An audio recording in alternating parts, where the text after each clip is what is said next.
One of the best things about being able to create a school from the ground up is that you can start with what's really important. And what's important is that the kids are well and that they walk into an environment where physically, emotionally, everything about that school presents a well environment for them.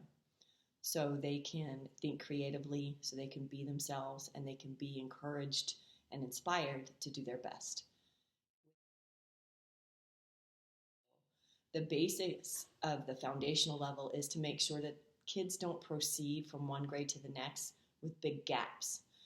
If they are expected as they get older to carry a heavy load, whether it be in academics at the university level or with a family trying to take care of, manage a family or a job or a business, they have to have a very strong foundation. And the way we've structured that foundational level is to make sure that everyone is given the tools that they need from start to finish in the basic academic structures that every person on the planet needs. The teacher's talents are then used to fill those gaps. So rather than having a teacher spew out material day in and day out, the kids proceed along with digital delivered material at their own pace, and the teachers are able to identify what those skills are that are lacking and use their talents and skills to be able to fill those gaps. So kids really do build a strong foundation. There's no With applied learning, that's when the excitement begins. And I think that for kids, what they're looking for and they're yearning for is the ability to translate what they're learning in the classroom to something that's meaningful. And from a child's perspective, really, that has to do with something that they're interested in. It's not really equated to the big picture of money or drive, or it's just what am I interested in, what makes my brain tick.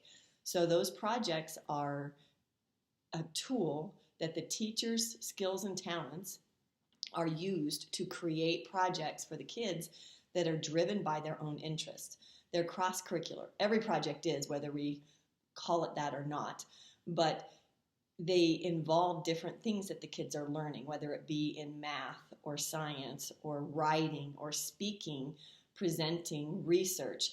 You can take an athlete and engage them with speed and velocity and trajectory and be able to give them the opportunity to study something that really interests them, but is engaging them at a level that they wouldn't typically go to in a classroom environment because it seems to be work for them at that point. So the applied learning is the opportunity for kids to ask questions, make mistakes, stick with a problem for a long period of time, work collaboratively.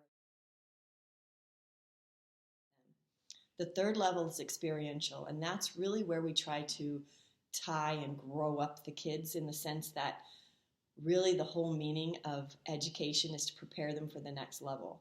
And that next level is extending beyond themselves. It extends into an economy, it extends into a community, it extends into a family. And those are things that they have to be prepared for. So when you connect what they're doing to something that's a real life career or a real life purpose, so it could be service work as well, then they're able to connect how they're learning and what they're learning into how what their place is in the greater community. One of those tools that we're using is working with a sports broadcasting organization that televises sports in the Albuquerque and New Mexico area. And so the kids are very intrigued and interested in becoming sports broadcasters. But along with that career also entails there's computing, there's video, there's marketing, there's budgeting, there's a lot of different types of career involvements in that one aspect of partnership. And so one thing about education and innovation is that it's becoming more personalized. So in order to create a structure within a school that allows for personalization, there's a great deal of time and effort that is spent on addressing students' needs independently of the rest of the group. So when you're looking at schedules, every schedule might look a little bit different. When a student comes through the door, their baseline is assessed, and then they have a course map that's developed for them through graduation so that they can graduate on time. Since every student would come in the door possibly at a different space, at a different baseline, then the distance that they have to cover in order to get where they want to be at the end might be different. One student might want to go to Harvard University, and the other student might want to take trade courses at the local community college. So there's a different environment for the students that walk through the door.